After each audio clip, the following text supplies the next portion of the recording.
Hello friend, welcome to my channel online current affair. मैं हूं मोहित कल्याणी। तो ज़्यादा देरी ना करते हुए तो चलिए शुरू करते हैं। तो चलिए जी, आज के क्वेश्चन शुभारंभ करते हैं।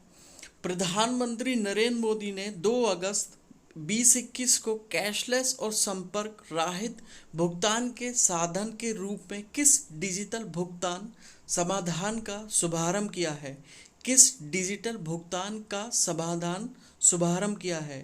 पहला ऑप्शन है माई रूपी, दूसरा ऑप्शन है सी रूपी, तीसरा ऑप्शन है ई रूपी, चौथा ऑप्शन है पे रूपी। तो इसका राइट आंसर है ई रूपी। तो इसका राइट आंसर क्या है? ई रूपी। ई रूपी किसने दिया है इसको? National payment corporation of India. National payment corporation of India इसने विकसित किया है ई रूपीज को। इसने विकसित किया है ई। तो चलिए जी, दूसरा क्वेश्चन है, बड़ा ही अच्छा क्वेश्चन है। भारत के वैश्विक भुखमरी सूचकांक 2020 में 107 देशों की सूची में किस स्थान पर है? 107 देशों की सूची में किस स्थान पर है भारत? वैश्विक भुखमरी सूचकांक 2020 में 107 देशों की सूची में किस स्थान पर है? आपके ऑप्शन रहे जी ये। पहला ऑप्शन है 95, दूसरा ऑप्शन है 94, तीसरा ऑप्शन है 96, फोर ऑप्शन है 97। तो इसका जो राइट आंसर है वो है 94। Right answer is 94। आइए जी, अब चलते हैं दूसरे क्वेश्चन की ओर। बड़ा ही अच्छा क्वेश्चन है, ये पहले वाले से रिलेटेड है और पहले वाले में से ही मैंने ये क्वेश्चन उठाया है। पहले वाले में से ही मैंने ये क्वेश्चन बनाया है। कैशलेस और इस पर राहित भुगतान के साधन के रूप में डिजिटल भुगतान समाधान ई रूपी सिस्टम को किसने विकसित किया? ई रूपी सिस्टम को किसने विकसित किया? तो आपके ऑप्शन है ये। पहला ऑप्शन है वित्त मंत्रालय, दूसरा ऑप्शन है विश्व बैंक, तीसरा ऑप्शन है national payment corporation of India, चौथा ऑप्शन है नीति आयोग।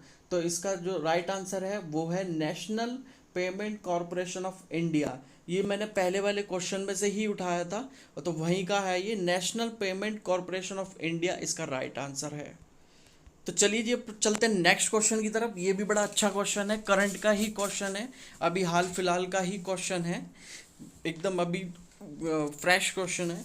किस बैंक ने डॉक्टरों के लिए एक व्यापक banking digital solution salute doctor शुरू करने की घोषणा की है? सैल्यूट डॉक्टर शुरू करने की घोषणा की है। तो ये आपके ऑप्शन रहे जी ये। पहला ऑप्शन है बैंक ऑफ इंडिया, दूसरा ऑप्शन है एचडीएफसी बैंक, तीसरा ऑप्शन है आईसीआईसीआई बैंक। तो इसका राइट आंसर है आईसीआईसी बैंक और चौथा ऑप्शन है बैंक ऑफ इंडिया। तो इसका राइट आंसर क्या है? आईसीआईसी बैंक। तो ये सैल्यूट डॉक्टर शुरू करने की घोषणा कौन सी बैंक ने की है? आईसीआईसी बैंक ने की है। आईसीआईसी बैंक ने की है। तो ये चलते हैं अब दूसरे क्वेश्चन की। अब बड़ा ही अच्छा क्वेश्चन है ये भी, तो शुरू करते हैं। केंद्र माध्यमिक शिक्षा बोर्ड सीबीएसई और शिक्षा मंत्रालय के सहयोग से किसने आई फॉर ऑल पहल ऑल फॉर एंटिटिव शुरू की करने की घोषणा की? तो ध्यान से सुनना। केंद्र माध्यमिक शिक्षा बोर्ड सीबीएसई और शिक्षा मंत्रालय के सहयोग से किसने आई फॉर ऑल पहल ऑल फॉर ऑल इंटिटिव शुरू करने की घोषणा की? तो आपके ऑप्शन रहे जी ये। पहला ऑप्शन है HCL, दूसरा ऑप्शन है इन्फोसिस, तीसरा ऑप्शन है इंटेल और चौथा ऑप्शन है सैमसंग। तो इसका राइट आंसर क्या है? इंटेल। तो Intel, right answer is Intel. तो चलिए जी, अब चलते हैं नेक्स्ट क्वेश्चन की तरफ। ये भी बहुत अच्छा क्वेश्चन है। नेक्स्ट क्वेश्चन की तरफ चलते हैं अब। हाल ही में निम्नलिखित में से किसे सहकारिता मंत्री बनाया गया है? हाल ही में निम्नलिखित में से किसे सहकारिता मंत्री बनाया गया है? ये सहकारिता नया मंत्रालय बनाया है, अभी हाल फिलहाल में नया मंत्रालय बना है। तो इसके ऑप्शन है नितिन गडकरी, दूसरा ऑप्शन है राजनाथ सिंह, तीसरा ऑप्शन है स्मृति ईरानी, चौथा ऑप्शन है अमित शाह। तो इसको मंत्री बनाया किसको? अमित शाह को मंत्री बनाया सहकारिता। ये मंत्रालय अभी बना है, तो उसका मंत्री किसको बनाया है? अमित शाह को मंत्री बनाया है। तो चलिए जी एक और क्वेश्चन, भारत द्वारा एंटी मिसाइल सिस्टम 1 से 400 का आयात किस देश से किया जा रहा है?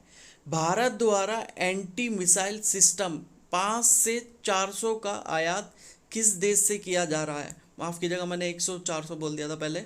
तो भारत द्वारा एंटी मिसाइल सिस्टम 5 से 400 का आयात किस देश से किया जा रहा है? पहला ऑप्शन है मालदीव, दूसरा ऑप्शन है फ्रांस, तीसरा ऑप्शन है अमेरिका, चौथा ऑप्शन है रूस। तो रूस से किया जा रहा है। कहाँ से किया जा रहा है? एंटी मिसाइल सिस्टम 1 से लेके 400 का आयात, सॉरी 5 से लेके 400 का आयात किस देश से किया जा रहा है? रूस से किया जा रहा है, रूस से। तो चलिए चलते हैं, अब नेक्स्ट क्वेश्चन है, बड़ा ही अच्छा क्वेश्चन है।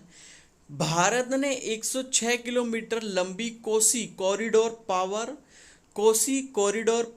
ट्रांसमिशन लाइन का निर्माण किस देश के लिए किया?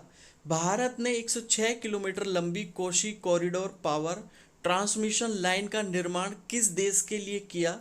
आपका ऑप्शन है, पहला ऑप्शन है मालदीव, दूसरा ऑप्शन है नेपाल, तीसरा ऑप्शन है बांग्लादेश, चौथा ऑप्शन है भूटान। तो किस देश के लिए 106 किलोमीटर लंबी कोसी कॉरिडोर का ट्रांसमिशन किया? तो नेपाल के लिए किया। Right answer is Nepal, right answer is Nepal.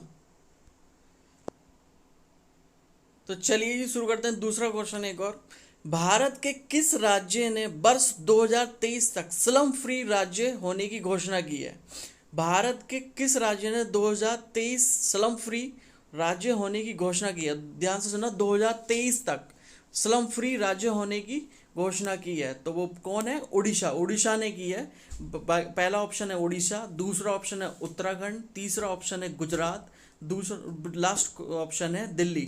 तो किसने कहा है? उड़ीसा ने कहा है कि हम 2023 तक स्लम फ्री हो जाएंगे, मतलब झोड़िया झुग्गी जो होती हैं वो सब हम फ्री लेस हो जाएंगे। तो देखना है कि 2023 तक होएंगे नहीं होएंगे उड़ीसा।